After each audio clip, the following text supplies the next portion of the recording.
morning, everyone, and welcome to American Scouser's Morning Coffee or Tea with American Scouser. It is a Monday morning, and more reasons than one, apart from being Monday, to be grumpy. Grumpy is back in all his glory, and just as grumpy is the prince. What's happening? Hello. Well, that sucked this weekend. This weekend was a rough weekend, man. I mean, Fenerbahce won, and that was a painful game to watch. But 49ers lost, Liverpool misery on Saturday. The other ones were at least on Sunday. I had the rest of Saturday to recover from that. But overall, a really shitty. Oh, what is happening there? Something in your background is microphone, so I had to turn your microphone off for the time being. You're back in action. It's like, whoa, now you're moving the microphone. So yeah, 1-0, we lose. We'll talk about that a little bit. I want to go to like his like post-match press conference comments and stuff like that. But what did you make of it? Because you were not in the post-match and everything like that. What did you think? You're good. We're good now? Yeah. Okay. What I thought was that I was so glad that I had work.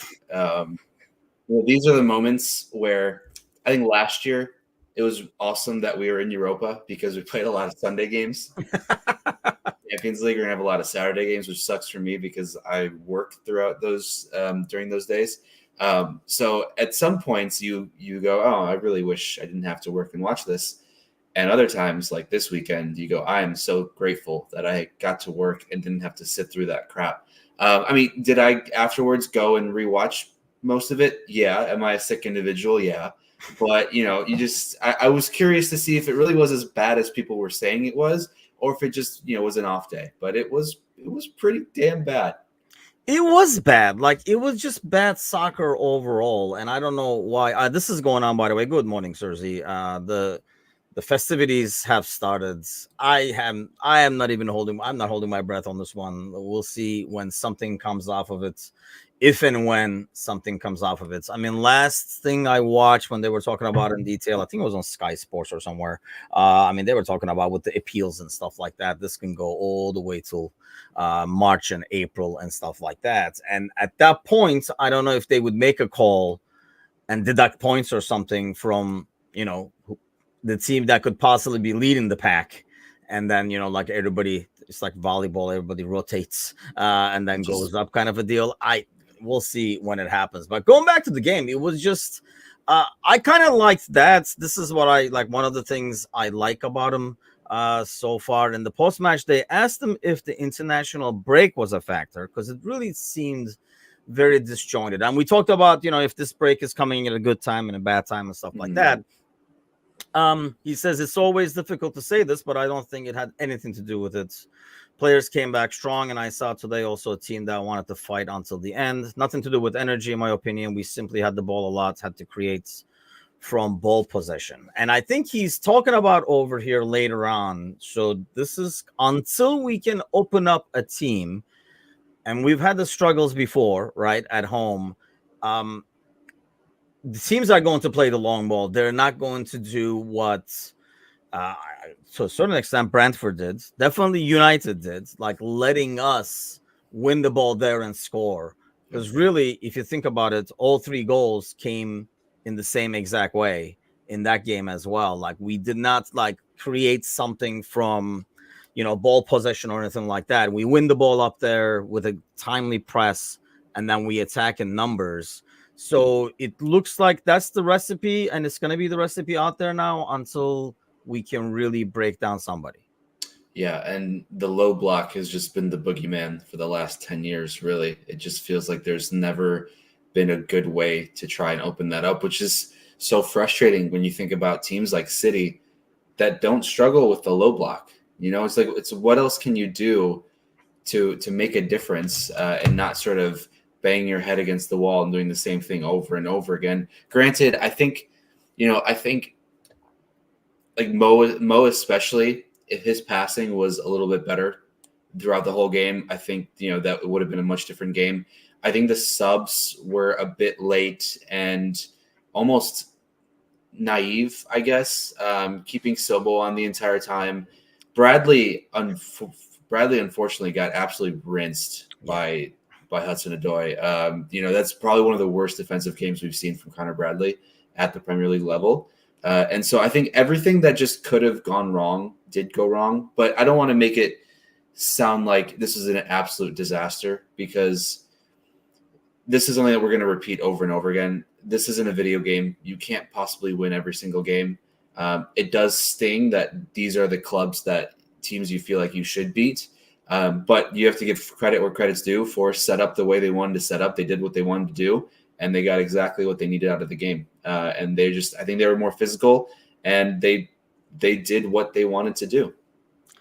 Yes, they did. I mean, they were set up smart.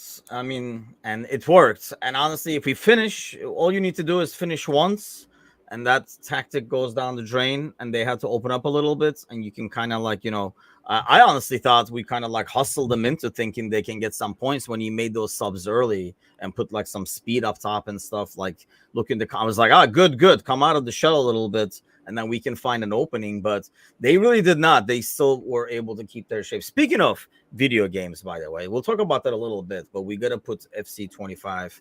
FC25 is coming in 2 days if you have the early access. Otherwise, it's next week for the other suckers. But no, yeah, if you have the early access, it does come in like 2 days. So we got to put FC24 to bed, and we'll do that this week. Finish our co-op season, hopefully winning the title as we head into FC25. I was going to say, hopefully there's still enough players in Division 1 that are still playing the game. Oh, no, there is. I mean, I've been playing throughout. And my brother and my nephew were here. We were playing nonstop as well. And yeah, it was, people are still out there. Okay, good. I'm the same way. It's kind of like an addict, like if that's there, you're just like, oh, let me play a couple of quick games kind of a deal. But wonder how Nunez Espirito Santos knew how to beat us, maybe because Slot gave the world our fucking tactics. I think, I mean, anybody who's watching soccer I think he gave the tactics mostly against how to press United and what United does. Yeah. But I think the entire world knows what we do. I think if we can watch a game and we can point out what teams are doing, I'm pretty sure the managers at that level can also do that. Yeah. Whether or not we tell them what it is. Yeah, you would hope if we can see it. You would hope, right? Who does this for a living and like see it as well. But so this is my takeaway from the slot presser was they took Forest lightly. Really? Because I mean, let me ask you, when we saw that starting 11, I was like, oh, okay, this is good. Like, we're really going in full speed to the league, and then we're going to rotate in the Champions League, which is kind of like what I wanted. So I feel like if we took Forest lightly, maybe he's referring to the players taking Forest lightly, we would never have come out with our, ideal starting 11, if you will. Yeah, I think the players took Forest lightly. It's one of those games that you can't help but look ahead, whether you're a player, whether you're a fan, whether you're a manager. Sometimes there's just fixtures that you look ahead to. And I'm sure a lot of these guys missing Champions League football last year, they were looking ahead to going to the San Siro more than wanting to play against Forest, a team that hasn't beaten them at Anfield since 1969, something like that, right? And so it's easier. I know, even in our experience, potentially, whether it's still recreationally now in men's leagues, there are certain teams that you look at the standings like, oh, we're playing against this team. All right, fine, whatever. We don't need to be up for it. Not that Force haven't been playing poorly this year, because they haven't been, but they're just not, not historically a top 10, top level club in the last 20 years. It's not something you can necessarily worry about. But yeah, so I think the players did take the game lightly, and I don't know. I would much rather go back to the days where Trent was shit for England and good for us, rather than the opposite, because it was a lot more fun that way. And I don't know why. I feel like subbing the entire left side of the field and having the right side still being crap was not a good look. I don't know. It's just weird to me that he would pull Kwanzaa at halftime against Ipswich, but he didn't want to pull Sobo or Salah because, I don't know, is it because money? Because I don't know. I feel like Yeah, I don't know. That's a good question, actually. That's a good point. Yeah, I don't know. Is it that, or is it? I almost felt like, I mean, I was even telling Angel, like, you knew the substitutions were coming anyway, but it almost felt like semi-scripted, like almost like when we go to a League Cup game or like an FA Cup game, we're like, 60th, these guys are gonna come out regardless of what's going on, kind of a deal. That's how it felt like when the guys came in. They're like, these guys were gonna come in anyway. It felt like the substitutions were done regardless of the performances. To be fair, he could have been like, everybody's kind of shit, so, and can't change everybody, kind of a deal. He did say that it was more disappointing because he says, actually, because he's on whether he regards today as a setback to the process. He says not to the process, but it's a big setback. If you lose a home game, it's always a setback, especially if you face a team. We never know. Maybe they will go all the way to fight for Champions League tickets, but normally this team is not ending up in the top 10.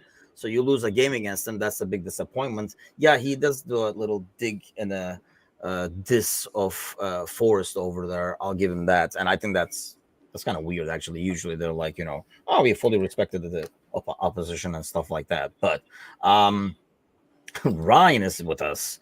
Says, busy explaining politics and basic human living to a weirdo. I mean, here's the thing. I've stopped doing that. See, you're like a very... what's the best way to put this? You not politic. I don't want to say politically active because I don't think that's accurate. But and I don't want to say opinionated. It sounds like you're like screaming at everybody all the time. But you're vocal. Let's say if you see something you don't like. I feel like I used to be more vocal, and then Michelle got annoyed with me a lot. She's like, especially between, I don't know, like 2017 to 2021, kind of. I feel like I was super active in doing that, and then she reminds me every once in a while, like, hey, remember when you were just a giant asshole to people all the time? And I was like, giant asshole. I'm just explaining to people what they should know. If anything, I'm a hero. I don't actually say that. But yeah, no, I'm definitely, I've learned, unfortunately, as we are where we are right now, there are just some people, regardless of what they believe in, having a conversation with them is pointless because they're not going to be open-minded enough to have that conversation with you. That's the only thing. Is if I know that you're going to be open-minded enough to have a conversation about whatever it is, I'm happy to do that. But if I can sense that you're closed off and whatever I say is just going to bounce right off of you and there's nothing going through, then I'm not going to waste my time anymore because I did that way too much. I felt like I was doing what I was supposed to do, but then it didn't matter because they're not actually listening. They just want to argue with someone sometimes. Yeah, see, I'm happy for you because you realize this a lot younger than when I realized it. So that's a good thing. Yeah, because Angel, like, that's the funny, like, the wives always have the common sense, like, why do you do this? Like, it's just like, like, for your honor. I'm fighting the good fight here, honey. But yeah, I mean, it is. She does say that, like, in terms of getting into it with people. But I have found this. Yes, I mean. Some of these arguments, especially like I'm assuming it was on like Facebook or somewhere like that, like, because Ryan will give us more details. But I feel like it's just as effective as putting Leo to the side and talking politics with him. I mean, it's just as effective. He's just gonna go look, lick my face, and just like turn around and go. It's just like just as effective. It doesn't go anywhere. So why waste the energy? But I do find now what I do is, so this is what I recommend to you and Ryan and to all the folks out there who want to save their sanity, who are fighting a good fight, who are thinking they're fighting the good fight, because it is not really fighting the good fight at the end of the day. Because I think it's like arguing with you're not changing minds. It's very, very rare that I see people who are actually open. And what happens is when you comment on somebody's post, they have a bunch of friends. I mean, kind of like how we have a bunch of friends who are probably thinking the same way we do, right? Everybody's in their like mini echo chamber kind of thing. So now even the person, like, let's say you said something, right? And I'm like, like, I don't know, you said something about Polish and I come back and I say something, right? Just even if it's jokingly, like, you probably have a lot of, other princes and, princesses and stuff like that in your friends list. So now they're coming on there and they're like, now I'm arguing with a bunch of other princes and princesses. And I was like, I was just joking with this guy. I don't know what you guys are it even doing over here? So now even if the original person was a person you could kind of like banter with or talk with, discuss with, now you have a bunch of Leos running around. It's like, no, stop the Leos. So I think that's why I stopped. But now what I do is, because I can't sometimes help myself, like this, it was almost like quitting smoking. Like you have to do it slowly. Because Angie will be like, see, why did you go into it again? I'm like, I just can't, like every time I go, they pull me right back in. Cold turkey. So I basically just unfollow these people that regularly post stuff that get under my skin. Because I think I can look past it once or twice, and it comes to a point where like, you're gonna be fucking kidding me. And then I just like write a response, and then it goes downhill again. So now I just do the unfollow so that I know I'm building an even bigger echo chamber to myself. But it is what it is. It keeps the sanity at this age. Polish people are perfect. And we have the example right here. Yes, a prince, if you will. Yes, for example, I unfollow anybody who keeps talking about Trent in midfields, building my own little echo chamber of Trent as right back people and stuff. And we saw that. I probably don't want to see it again. I would hope to God. But what did you think of that when Trent was pushed up? I know we were just trying different things at that point, but yeah, I mean, the space in the middle of the field was so compact that I feel like anything that we tried to go through the middle there or just kind of out wide a little bit just wasn't working. I don't know. It's just one of those things where you would want in those situations, I think with the low block kind of situation, and obviously I don't know much because I'm just on here, but I feel like with having Mo and Diaz play super wide, almost like on the touch lines, right, and trying to come in, it really took away the space that could be operated from there because everything was compact in the middle anyway. So I feel like Trent should have just been operating almost in that right wing spot the entire game and just shooting, just looking for bodies inside of the box all the time. yeah. I don't know.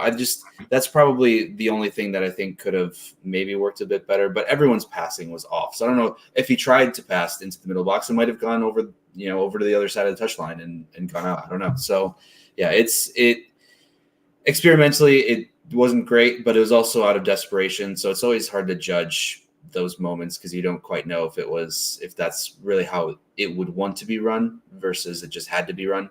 Yeah, I mean that makes sense. As much as I'm opposed to it, I do have to admit it was probably not a fair assessment of it because, like, put him in there in that clear desperation mode, and then I said this in the post match too. He was playing at that point like a 10-year-old playing Madden, and then going deep every single time, trying to score with every single play, and usually not making it happen, right? Usually getting intercepted or like getting sacked. So he was playing all these balls into the box that were like overheads and underheads and like trying to find the perfect pass. And I think that's the hardest thing you can do. And I know he has the quality. Maybe it's like an overconfidence in the quality, but man, like that's really hard to do when there is like, yes, Hail Mary passes. Sergi knows because that's probably how Sergi plays Madden. He's like, what's wrong with that? I call it every time. Run verticals every time and just chuck it.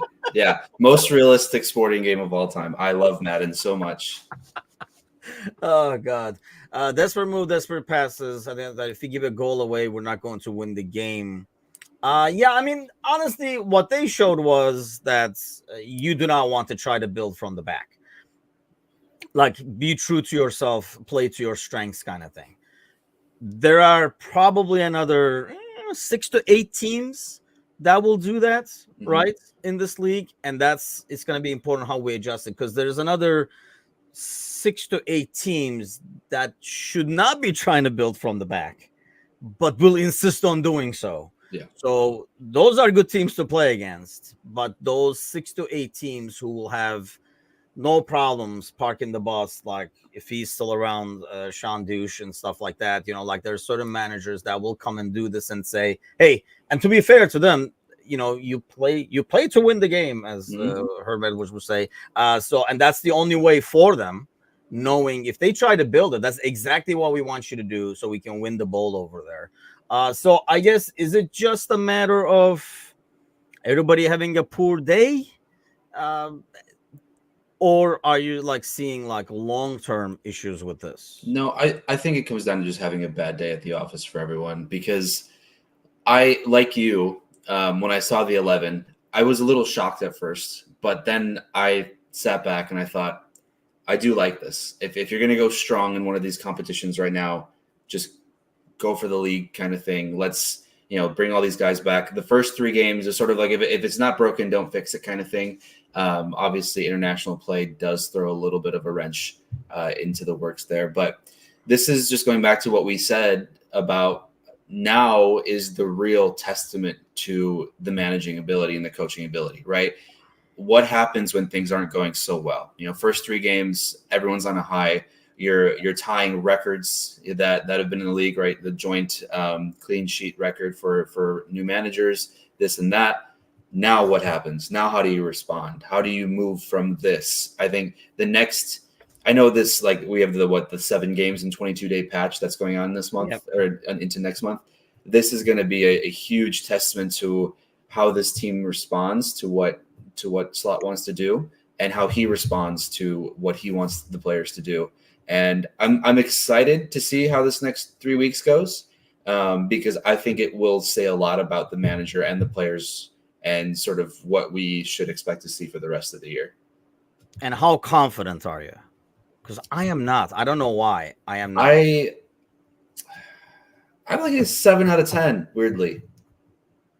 That's is a confidence meter. I don't know. 70% confident out of 100%. 70% confident. Yeah, 7. Come on, 7 out of 10. I don't know. Like, are you confident? 7 out of 10. Yeah, I thought I posed it as more of like a yes or no question, not like a ratio percentage question. I'm not entirely on yes. Oh, okay. It's like I'm spelling the word yes out, and I got to YE and like just a bit of the S, and that's the 70%. And then the phone rings. We're like, hold on, I'll be right back. It's called gridiron. Yeah, where is Rich to correct us? Can someone explain to a foreigner why it's gridiron? Do you know? Why people call it gridiron? Yeah, like why is that? I want to explain it to a foreigner over here because I have no idea why. And I mean, that's how I spent my entire day yesterday, unfortunately, for the most part, watching football. I really like NFL because, and I won money again. So there's that. That's another actually little positive from the weekend. So if I'm reading here. I was like, I'm like, man, he's really struggling to find the words, but I couldn't spell gridiron. That was the most difficult part. The sport is typically known as simply football in the countries where it originated, regardless of specific variety, blah, blah, blah, blah, blah, trying to read. Okay, so there's an American and Canadian version. The 2 sports are also sometimes known as gridiron football. The name originated with the sport's once characteristic playing field. The original American football and Canadian football fields were marked by a series of parallel lines along both the width and the length of the field, which produced a grid pattern resembling a cross-hatched cooking gridiron. The ball would be snapped in the grid in which it was downed on the previous play. So it all comes down to how the lines on the field were made. So they were made both this way and this way. And Cersei was already on it. Yeah, we wasted a minute of the show. Wasted. We got answers. Look, this is something important, you guys. We are living in a time where we have access to information like this. We also have access to misinformation like this. Yes. But if you have the moment, if you have the chance to look something up to find the answer, do that. The more you know. That does kill me. I'm glad you kind of mentioned that. I mean, that does kill me when people make a post asking a question on like Facebook, whereas, dude, you could have just fucking asked this to Google. Like, instead of coming to the group and saying what time is the kickoff, you could have just asked what the kickoff is to Google, and it would be probably a lot faster and definitely a lot more accurate, and you would have the answer right away.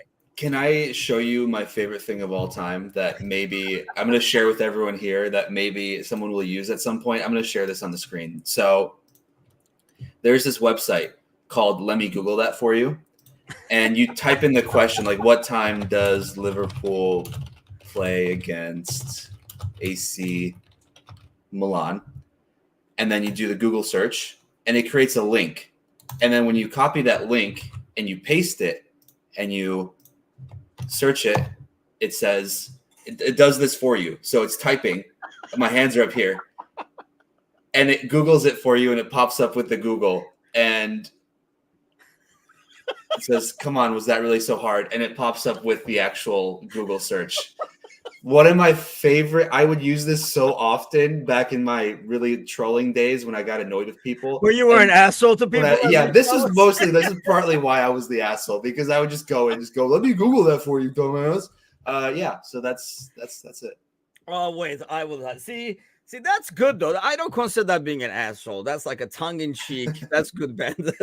That's a good one. That's what I will enjoy doing, and I will start doing that, because that's one thing that really drives me nuts is when people go out of it's like talking about being an attention whore. Just freaking ask the question to Google. Like not 80. And then you know what kills me is like the 9th comment still saying is, yes, I know, like 8 people already answered. Stop answering him. It's just like, or so he says Google Lions. The people that love to post saying, am I the only one who insert whatever? It's like, yes, you are the only person out of the 8 billion people in the world that does this or likes this or doesn't like this. You are right. You are the only one. So yeah, if you want your timeline critiqued and harassed on social media, just send us a link over here. We will pull it up on the screen and rip it to shreds. So if you have a Facebook account, just put the link right now in the comments. We'll go over there and we'll tell you how many posts you could have avoided and saved time. And yes, we will critique you. Actually, this is a service I think we should offer to everyone, like critiquing your timeline kind of a thing. So all of a sudden, no one makes any more comments on the Discord channel. The Discord channel can get, I don't even know. It's not, the word is not toxic, but especially after a loss. I noticed this after a loss. The nerves and everybody's already tense and upset and stuff like that. So people get offended a lot easier. People attack a lot easier. People get defensive a lot easier. Yeah. And then, when people get defensive, they really dig in. Yeah, it was like we had another episode yesterday in the Discord channel. But you're like, what is this episode that you speak of, Tim? Here, I'll post a link, and then you can go read it for yourself because it's too long for me to tell the story. And then you can read the other ones as well, because there's a bunch of them. I thought you thought it was funny with Kazi. I mean, look, it was definitely not appropriate, right? And to put it in context, he wished death on like a player. And we know Kazi, it was like a tongue-in-cheek. I don't know, 10 minutes before then, I was telling Dom to go fuck himself. So, and I didn't really expect him to do that and see if he can pull it off. But it was more about, just venting frustration. It was a bit over the line, maybe, but I don't know. It wasn't funny either. I guess there's no way to make a joke of that. Sparky says, and I never get this because, Jamie's Irish. He definitely didn't get the humor. I didn't get the humor either. I didn't think it was funny. It wasn't ha-ha. I thought it was like, whoa, that's a little over the top, but I didn't think it was like, I feel like there's dark comedy and then there's like your deadpan comedy. And that's what I usually attribute more to English comedy, is the more the deadpan rather than the dark. Okay. And that I didn't feel so much dark. I didn't feel so much deadpan from that. I felt it was more dark, but I got you. Either way, it's a fine line, really. I mean, you can topple over to the other side. Sometimes you're just on the fence over there, but a car insurance company is over there. Yeah, I mean that was the thing. I mean, and that's what I like about the Discord channel, though. I mean, it is meant to be. It is kind of designed to be. I know as we get bigger, we'll probably have more admins monitoring it and stuff like that, and we'll put more people in charge. But it's a community. It's our little community, so we want it to be self-policing as much as possible. So if somebody sees something that they don't like, they should feel free to say it. And if we feel like it's way over the top, we would act on it, which we have in the past anyway. But yeah, it's not English comedy. Yeah, I don't think it's English comedy. I think sometimes people hide behind that Sparky where they say something and it's not. They're like, oh, you just don't get it because it's Turkish comedy. You wouldn't get it, kind of a thing. But I don't think so. But yeah, I think it's kind of settled. I think it's good that people voice their opinions, other people voice their opinions. And I think we kind of like close the case. Speaking of closing the case, let's close the case on Forest and look at the Milan. So out of that 7 out of 10 confidence thing you got going there, how much of that is gonna be confirmed tomorrow? Is this like the big reaction game? Obviously, it's coming right after the loss. Yeah. And now this is the game where there's going to be a lot of rotation. It felt like when we put that starting 11 out there, we were like, okay, we're going to take care of business over here. If we're going to roll the dice, we're going to roll the dice on Tuesday at San Siro. Well, now you already lost the first one. Now you're rolling the dice. Or are we not rolling the dice and trotting the same 11 out there again? I think the response will come from next week against Bournemouth as far as from the 11 that we saw this past weekend, because I do expect quite a bit of rotation for tomorrow.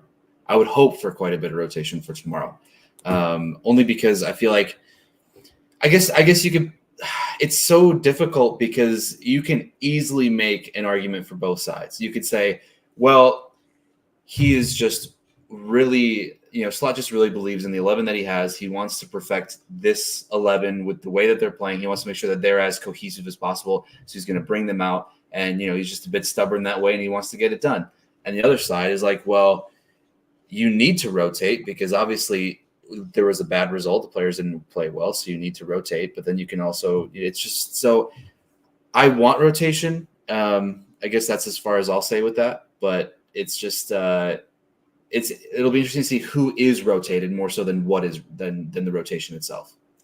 I think the issue there is, even if you made the first case and you said, hey, this is my squad, I want to perfect it, I would be like, well, then you have to rotate because otherwise in 2 weeks, you're not going to have Konate, you're not going to have Jota and stuff like that. So if you really want to perfect this 11, you got to protect this 11 and then make sure like you are doing rotation for that. Sergi says, what time is kickoff tomorrow? I already Googled that. Chiesa should start next game, right? I don't see it. Do you see it? Tomorrow. I think he comes off the bench tomorrow. He's on the bench tomorrow, I think. It would have been unfair to throw him on the bench. I mean, it's not like, the bench is endless. So you can only put so many people on the bench. I think it would be unfair to put him on the bench this weekend and, pull off, I don't know, like Gakpo or Nunez or somebody like that. I don't think it would be right. You didn't have to, though. There were 4 defenders that were on the bench on Saturday. Why not drop one of the defenders? Who did you have? You had Kwanzaa, Costas, Bradley. Who's the fourth? Gomez. Oh, Gomez was there as well. So you've got 4 defenders. I feel like you could have dropped one of them, and probably Gomez, based on how Slot is playing and rotating and subbing. So that's my only thing is that he could have made a bench appearance. The only argument that I'll have for Chiesa starting is more so the familiarity of playing at San Siro, and not so much familiarity with the team right now.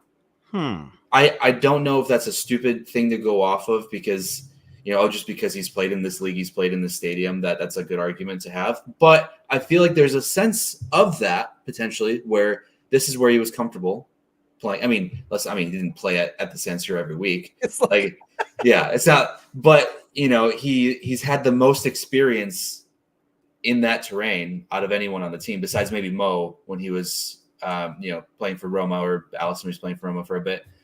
So he's the one that's been most recently connected to Serie A.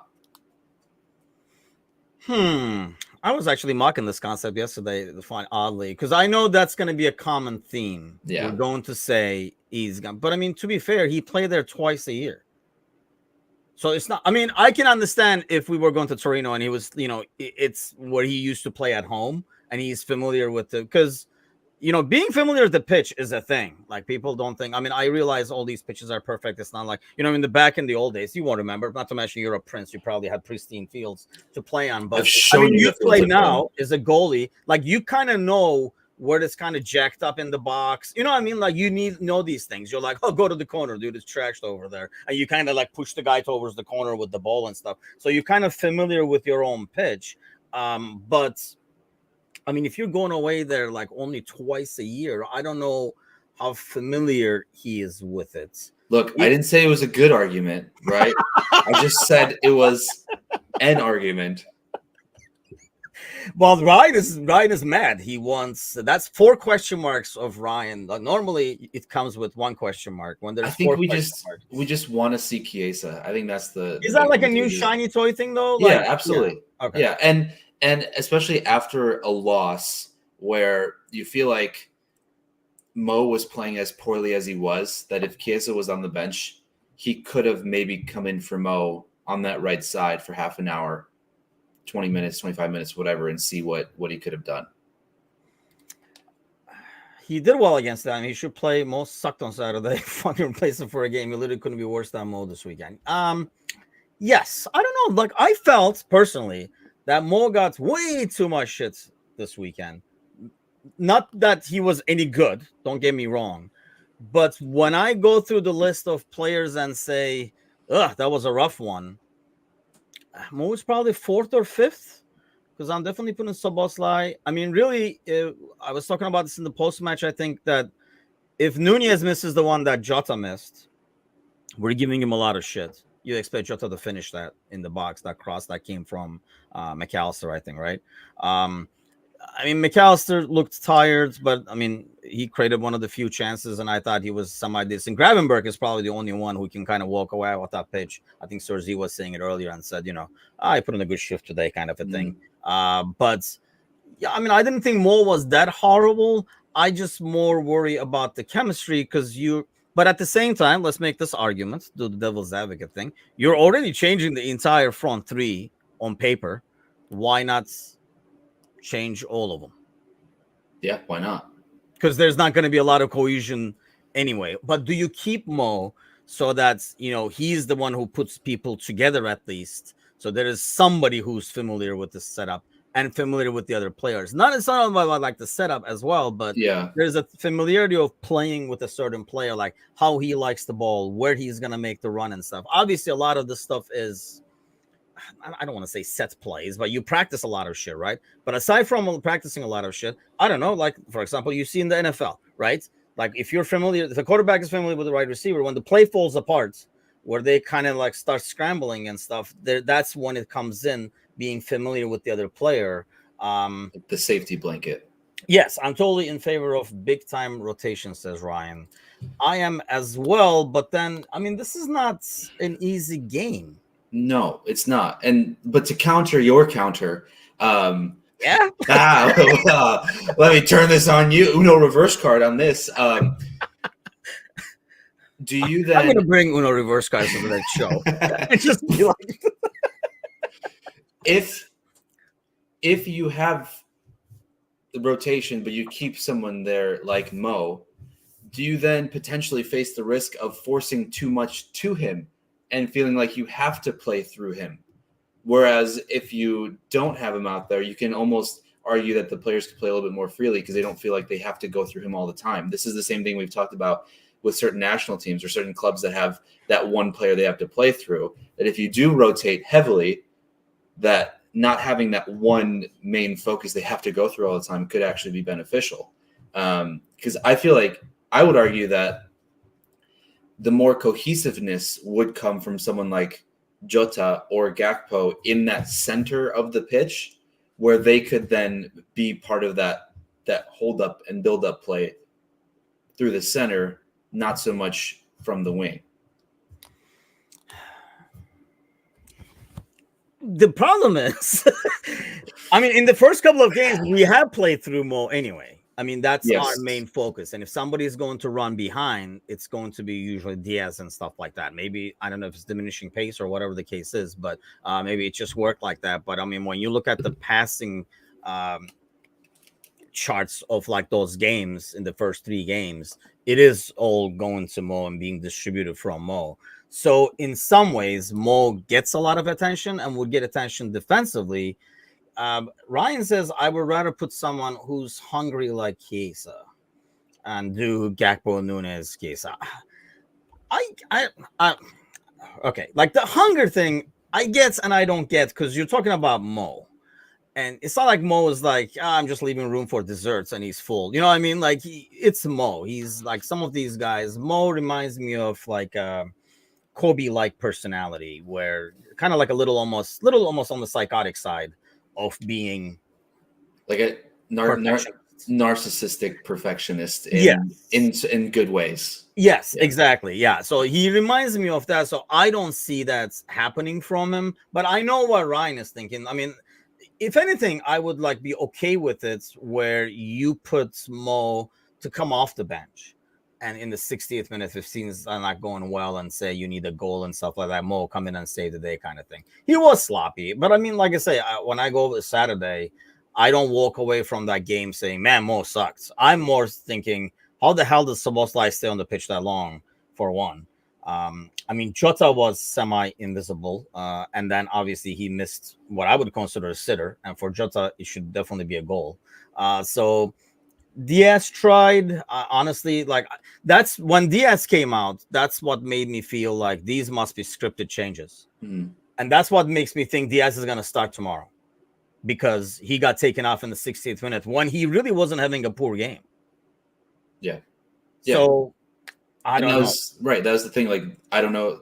Again, the whole left side being subbed while the right side was responsible for a lot of the bad play the entire game. Right. Yeah. So that goes in line with the theory of this was going to happen this way no matter what. And I don't know, maybe that's not the best way to manage a game. I don't know. Yeah, I mean, Ryan says run the sub early if needed. I think that's probably, I mean, I do agree with that mostly, but you still have to have a skeleton that keeps things together, and you can just throw. You can. I mean, we've seen it before, right? Like a League Cup and stuff like that, where it's all the backups, and then it feels like and it looks like it's a team that has never played before. And that was with a system that had been around for 5, 6, 7 years or whatever at that point. Now this is a brand new system. You're throwing everybody out there. It's almost like a scrimmage game. And those do not go well, especially when you play against AC Milan. But it's going to be interesting. This is like going back to what you were saying. This is when we're going to see what he does with this team. And, you know, like how he's going to rotate, how he's going to manage these games. I thought Saturday spoke volumes, the starting 11 did. But we don't know, because he even said himself that this is something that he's going to have to get used to, which scared the shit out of me. We were talking about this on Friday with Kazi, because he said that in the pre-match. So let's hope we don't find out the hard way. My thing is you definitely need some rotation because you don't want these guys injured. So Nunez definitely should play for Jota. And I really think Kwanzaa should play for Konate. Those guys that have the injury histories, you got to kind of keep him safe. Sobo has to be safe from himself and the fans. See, Sobo doesn't get as much. I mean, he was horrific, like really horrific. And I know I'm like one of the few guys that gives him credit for his defensive work rate because he was still running a lot and winning balls and stuff. But man, when you're just giving it away needlessly again, it kind of like diminishes your hard work in getting them. Yeah. The league is the big trophy. Everything else is gravy. Yes, I think so too. Yeah, I hate to say it. To me, I'd rather win the league than the Champions League. I don't know if that sounds right or not, but no, I think I agree. I just think the Champions League. I'm gonna get blasted for this, so don't put this out on the internet. Whoever's clipping this, bring it on, John. I'll tag it. The format of the Champions League makes it easier to win the Champions League than it is to win the league. How so? Oh, how compared to the past? I'm confused. Just in general, even the previous Champions League format. I see what you mean. The Champions League format in general, yes, it makes it easier. Especially this iteration of the Champions League, you just have to be, in the top 24 teams out of the 32, whatever it is, to go to the knockout. So you can shit the bed a couple times and still be okay for the most part. And then once it gets to knockouts, it's anyone's game. Usually it's anyone's game until you play Real Madrid, and then it's their game. That's the Champions League. Everyone has fun. Everyone plays each other, and then Carlo Ancelotti wins a trophy. That's the Champions League in a nutshell. Then Madrid comes and gets the ball and goes home. Yeah. I think that's probably a good point. You can be a cup team and not be a great team, but be a cup team and have like a home field advantage like we do at Anfield, and kind of like keep advancing even if you're not really good. I realize the opposition is really good, but you can get really solid performances out of teams in specific games, whereas in the league, you got to do that consistently in different conditions and stuff like that, away and all that kind of stuff. So that's why, to me, it's the number one prize, because it's a lot harder. So yeah, I do agree with you on that. Especially with a team like City that you're going up against that rarely ever has problems. It's a different story if it continues being like a 3-4 team race where teams are dropping points left and right, kind of like how it used to be at some points in the season. But now it requires perfection, which is why I think so many people get so frustrated with these results. Then we've said before, we forget how different things used to be, where you didn't have to get 100 points to win the league.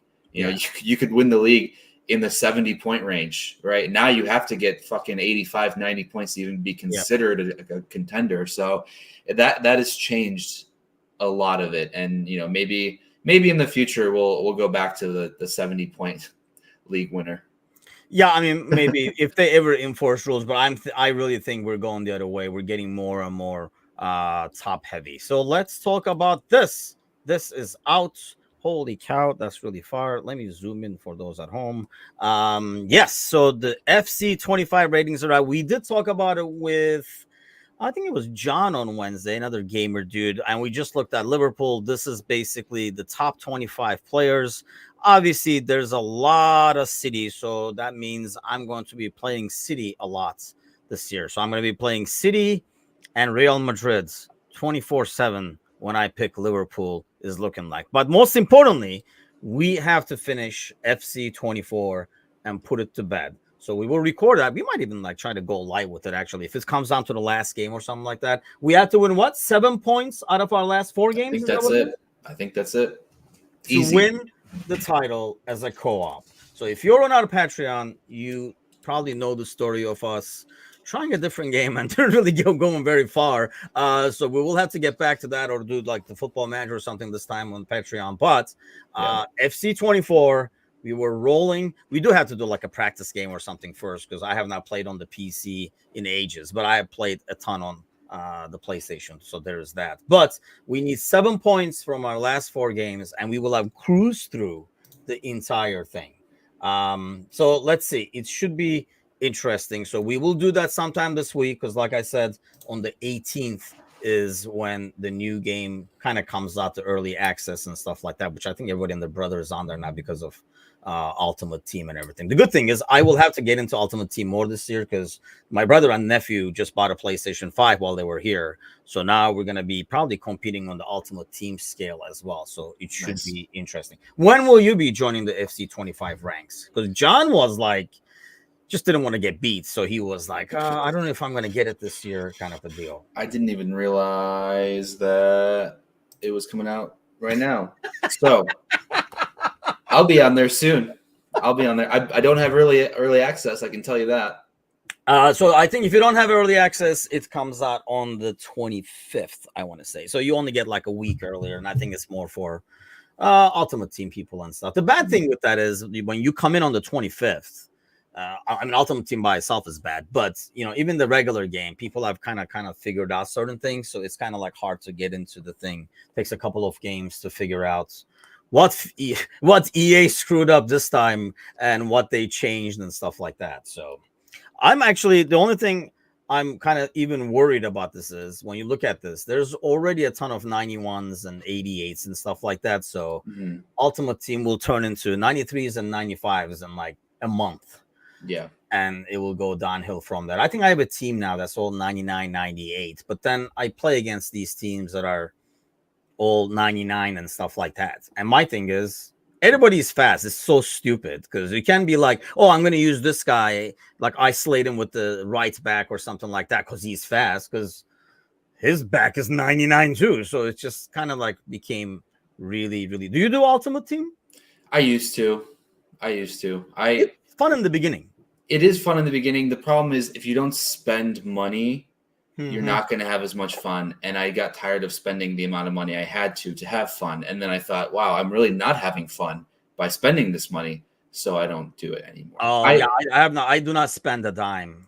They're already charging an arm and a leg for the game. So I'm not spending a dime. And I've been very much I'm a career mode whore. That's kind of my shtick. I love to do that. So I rarely ever did online anything. It was just career mode as manager or player? Manager. Okay. Like, do you play the games or do you watch the games? Half and half. It depends on how I'm feeling.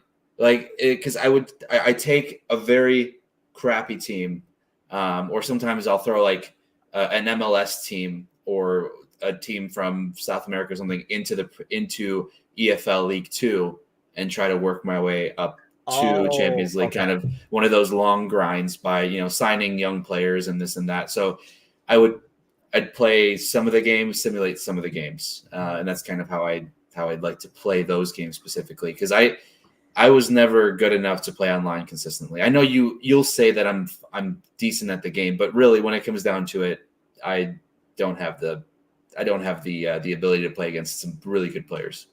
No, I personally think you're pretty darn decent, but yes, I did spend a ton of money, a ton of time. Yeah, it's usually time on my end, if anything else, doing some of those like SBCs and stuff like that. And I do a lot of like the online drafting, because then if you go 4 deep, you get some good packs, so you get some good players and stuff like that. So that's what that's my hustle, is I'll do some drafts to build a team. But it gets to a point where it's like, a bunch of princes out there buying, spending like thousands of dollars with their oil money. Literally buying a lot of those, and it's just like, I just cannot go against. I try to explain this to Angie, and she doesn't understand it. She thinks I'm crazy, but there's a specific joy. Okay, is it just me? Am I really crazy? And is Angie right that when you play online and when you beat somebody, there's a little more of a satisfaction knowing maybe as I even say it sounds like knowing there's some 13-year-old child across the world that is now crying inside of his room because Timothy was like, fuck this kid, I'm beating him 8-0. Yeah, I think that's good. I mean, yeah, there's like a little bit of satisfaction of knowing somebody on the other side of the world is really pissed off right now. Yeah, no, there definitely is. There definitely, because when you beat the computer, you're like, yeah, okay, now what? But when you beat another human being, like, yeah, especially that feels good. Okay. So it's not me, and I'm not crazy. Let the record show. It did sound bad as I was saying it too, but but yeah, I mean, there's, like I say, like, you're winning, and then and sometimes you can really tell. Tell you what, when we were here, when my brother and nephew was here, like, we were playing. We did what we do whenever we get together, some obnoxious tournament. So we did the whole Euros. And then, it came to a point where obviously all my teams advanced from the group stages because, we drafted and stuff like that. And my nephew gets quite upset when he loses. And he's 15, but he gets really upset, like screaming at the game and the TV and stuff. And that's when it's not fun now because it's uncomfortable. It's one thing to, like, it's my brother and I'm messing with him. But like, he gets over the top upsets, and he's one of those guys that as he gets upset, he plays worse. So it's now he's sliding all over the place, creating open spaces. I'm abusing him more. Yeah, it was not fun. So we kind of like stopped. I think we stopped at the elimination stages where I think I own like 80% of the teams anyway. So it was like, is like, there's clearly different levels, because I think he got one team through. And that's only because he had 3 teams in one group when we drafted. That's the only reason he could sneak it through. But yeah, it's only uncomfortable though because he was in the room. That could be the reaction of the players you're playing against. You just don't see it, so you feel good about it. Yes, that's what Trevor is saying. Yeah, when that teenager is 6,000 miles away, it's good times. When he's like, within a couple of earshot, it's very disturbing. Ryan says I should learn European football. It's soccer, Ryan. By playing FIFA 14, I learned about the trophies across the board. Get it right, damn it. And the other one is gridiron. Nothing is ever football, apparently. So that's now we know. It's always good to give life lessons to snotty ass self-entitled super ass kids. That's what I'm saying. That's what I'm saying. Talking about hate speech. Okay. Okay. Self-entitled, stupid ass kids. Love it. Let's not that we abuse teenagers across the world. Let's do some predictions. Tomorrow's game. Give me a lineup, which is really a crapshoot, but most importantly, give me a scoreline. Okay. Let's go Allison. I'm gonna go from back to front. Well, I kind of figured when you start with Ellison. No, I could have gone Wasn't up Allison top, but- and then gone up to Lucho, and then let's see, Allison, Costas, Van Dijk, Kwanzaa, Trent, Jones, Gravenberch, McAllister, Lucho, Nunez, Salah. Oh. Yeah, I don't know. That's not the 11 that I Yes. want to see, but it's the 11 that I can think of, and I'm gonna go for a 2-2. I know draws are boring, but we're playing at San Siro. AC Milan has not started off well. Everyone's like, yeah, well, they're not playing well. Okay, that gives them even more reason to show up for this game. Gives them even more reason to play better. So it's not going to be an easy game at all. So that I'm going to go 2-2. I think if we lose, I think social media will absolutely explode. Even though I don't think it's. I guess it depends on how we lose. If we were to lose, but I don't think it's going to be the worst result in the world if we do lose, because you're still going away to San Siro. And that's my piece. So how we lose is important in terms of scoreline, in terms of like if he plays shit kind of thing. Yeah, if it's another really flat game from everyone, you're gonna think, why? What's going on?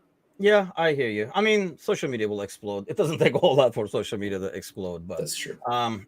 Yeah, Sparky says 1-1. I don't know why. I feel like I'm not very confident going into this one because I learned my lesson being confident going into the Forest game. I should never be confident. It always freaking backfires. Same thing with Cersei. I blame Cersei as well. He said like 4-0. Whenever we predict 4-0, 4-1, 5-1 and stuff like that, it's always like a 0-1, 0-0 and 1-1 and shit like that. But more importantly, I want to see like the rotation and thing and how this team responds.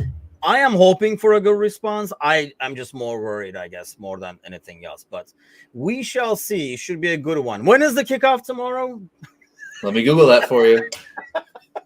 2 p.m. Central Time, the time that doesn't exist.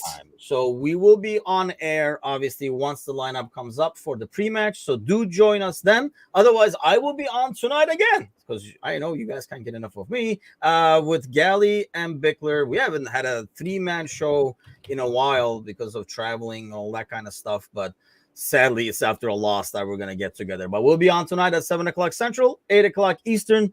Do tune in then, and we'll talk more Liverpool stuff, and we'll talk about more stupid-ass teen kids or whatever. But we'll see you guys then. Take care.